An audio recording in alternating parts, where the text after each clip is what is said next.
Hey guys, you're welcome back to my channel. My name is Tessie. Good morning, good afternoon, and good evening to you all, depending on where you are watching from. Hope you all are doing well, and thank you so much for stopping by. So, the suspended Minister of Humanitarian Affairs and Poverty Alleviation has just arrived the EFCC office. And my people, there is a particular video trending of this woman sharing $1,000 to people for lunch. Criminality at the highest order in a country that has become the headquarters of poverty. Some people are just lavishing money. How did we even get here, my people? And this is a young minister who should do better, who we all expected to do better. Honorable Angel, did you see what Madam just did to us? She wrote here, Vicky, this is your own.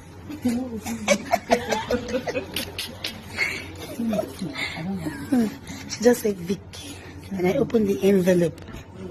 When I opened the envelope, behold, all the staff were smiling, celebrating all the staff. It is too much. This is too much for lunch. This is too much for lunch. This is too much. I don't want to.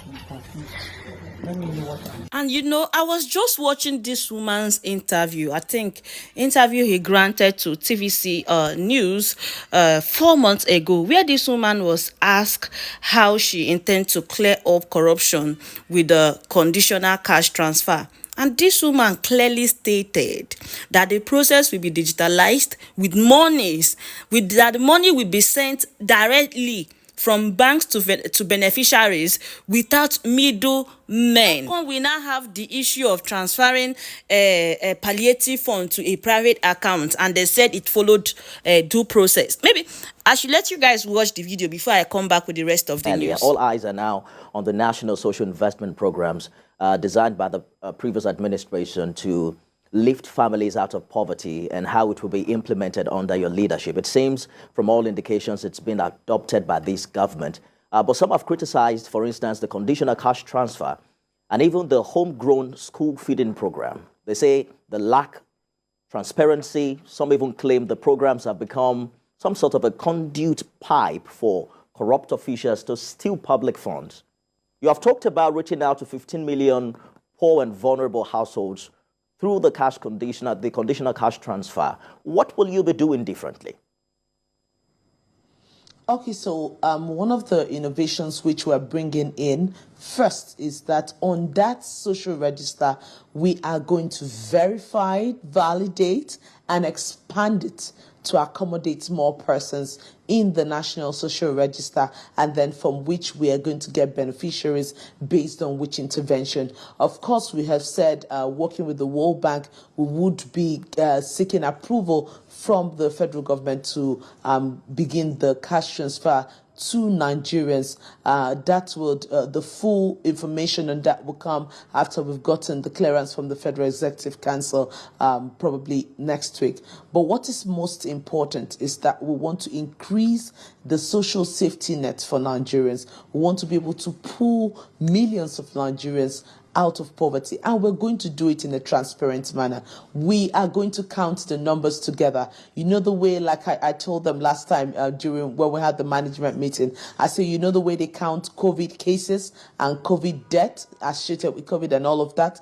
That's the same way we'll count the number of people we have been able to reach per day, per month, per time, and Nigerians would verify on their own, independent of the ministry, whether this has been truly done or not. We're going to digitalize the system, so it's hold you to account to that promise. The banks to the beneficiaries without necessarily going through middlemen. But where that is not possible, for a very small percentage, we'll be flexible enough to ensure that everyone benefits from it and no one is left behind. Anyways, she only said no middlemen. She didn't say no middle women. Very funny country. Anyways, according to report, she has arrived at the EFCC office for questioning, and I'm just going to read out a short article for you guys and bring you guys update later. It says, suspended humanitarian affairs And Poverty Alleviation Minister Dr. Betta Edu has arrived at the Economic and Financial Crime Commission's EFCC headquarters for grilling over alleged 585 million fraud in her ministry. Recall that Edu was suspended on Monday by President Bola Ahmed Tinubu. The minister was accused of paying the humanitarian fund into a private account. The 585 million was meant for payment of grants to vulnerable groups in Akwa Ibom, Lagos, Cross River and Ogun State. Edu is the first minister to be suspended from office since members of the Federal Executive Council (FEC) were sworn in August last year. And more details to this news is coming later. Let me just leave you guys to watch this particular video. What sticks out for you? Well, I think the response of the president stands out for me as something we perhaps find difficult to see in the over 20-year period of the current dispensation, talking about the Fourth Republic.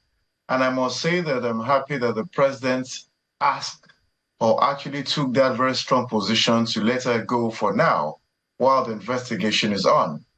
But I need to say that this is not just about Betta Edu.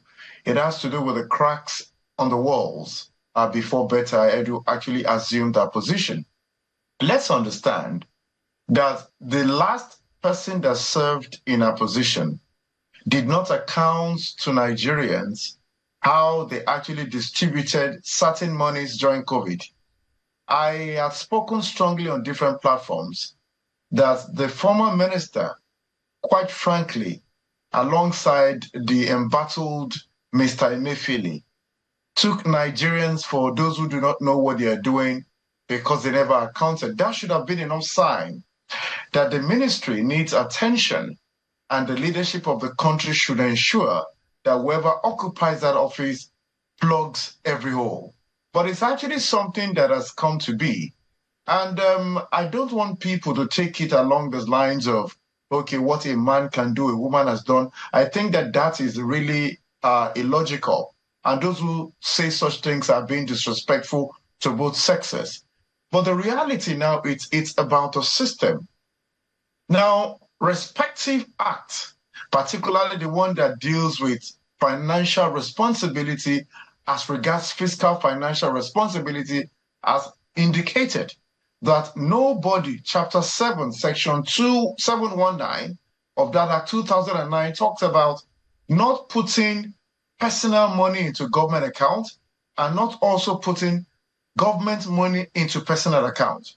So Mrs. Betta Edu may not be able to explain herself properly because in the first place, 587 million belong to Akwa Ibom, Calabar, Lagos, and Ogun. How did that eventually find itself in the account of a supposed permanent secretary who is meant to be the project accountant? So that itself is questionable. Now, there are certain things that people do that at times they do not quite understand the implications of their action. Now, I don't want to go with the bandwagon social media and the social media court. The reality is, many persons that occupy such exalted offices oftentimes forget that as a minister, you still have limitations. And that is why we've found out that certain predecessors in different offices, particularly ministerial positions, have erred. Let's look at certain things that the likes of Adisireka did. Let's look at Ahmed Idris, the former Accountant General of the Federation, and many of their likes who, for instance, during the leadership of the former president, the Minister of Agriculture was sent packing. Mr. Nanuno, the Minister of the one that took charge of power, was sent packing. Why? Certain things happened by these ministers because they feel that assuming that position means they can do anything. Let's also understand, Dr. Betta Edu came to that position first as a commissioner for health. She perhaps understood that field. She came as the leader of the APC. Now she has assumed a greater position. So at times when ministers come to certain positions, one thing that remains fundamental is to give them crash courses to be able to understand the dynamics of their offices. So when they come there, I think that this experience or this happening, that is obviously a national embarrassment to us, has brought to the fore the need for every minister to go at least on 2-3 weeks retreat after they have been appointed so that they can understand the expectations, the demands, the guidelines of the new office they occupy. While I'm not making excuses for Betta Edu, and the reality is, even if you err, the law is there. What you don't know, you make inquiries about. So it's quite sad an experience that this particular woman has actually found herself in the net. But again, I need to say that it is not just about that ministry. It is about every ministry that actually